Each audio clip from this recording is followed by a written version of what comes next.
बिस्मिल्लाहिर्रहमानिर्रहीम, अस्सलाम वालेकुम। Welcome to my channel daily cooking. आज हम देसी घी से बनाएंगे बिल्कुल बाजार जैसा मक्खन। और अगर आप एक दफ़ा इसको घर पर बनाएंगे ना तो आपको बाजार से ख़रीदने की बिल्कुल भी ज़रूरत नहीं पड़ेगी। बनाना स्टार्ट करते हैं। तो यहाँ पर देसी घी लिया है हमने 1.5 पाव। नमक इसके अंदर हम डालेंगे 1/4 चाय का चम्मच और ऑरेंज फूड कलर इसमें जाएगा 1 चुटकी। और थोड़ी सी डालेंगे इसमें कुटी हुई बर्फ़। अब इसकी मदद से इसको हम अच्छी तरह से 4 से 5 मिनट के लिए बीट करेंगे। तो देखिए 5 मिनट के बाद मक्खन हमारा कितना ज़बरदस्त सा बनकर तैयार हो चुका है।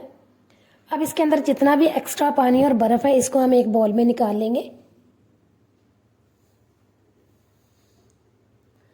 देखिए पानी हमने सारा निकाल दिया। अब इससे हम सारा मक्खन अलहदा करेंगे और 10 मिनट के लिए इसको हम रेस्ट देंगे ताकि अच्छी तरह से ये सॉफ्ट हो जाए। तो जब तक ये सॉफ्ट हो रहा है हम अपना मोल्ड तैयार करेंगे। तो इसके लिए हमने यहाँ पर लिया है एक फॉइल पेपर को हम अच्छी तरह से मोल्ड में सेट करेंगे। ये देखिए इस तरह से। तो मक्खन जो है वो अच्छी तरह से सॉफ्ट हो चुका है। अब इसको हम एक दफ़ा फिर से अच्छी तरह से मिक्स करेंगे। तो देखिए कितना ये स्मूथ और फ्लफी बना है। अब इसको हम मोल्ड में डालेंगे।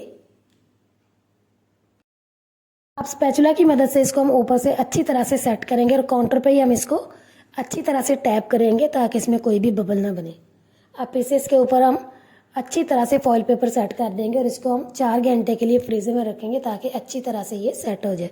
तो देखिए 4 घंटे हो चुके हैं, मक्खन हमारा बिल्कुल रेडी हो चुका है। अब हम फॉइल पेपर को हटाएंगे। अब इसकी साइडों से भी हम फॉइल पेपर को हटाएंगे और सर्विंग ट्रे में इसको पलट देंगे। ये देखिए इस तरह से।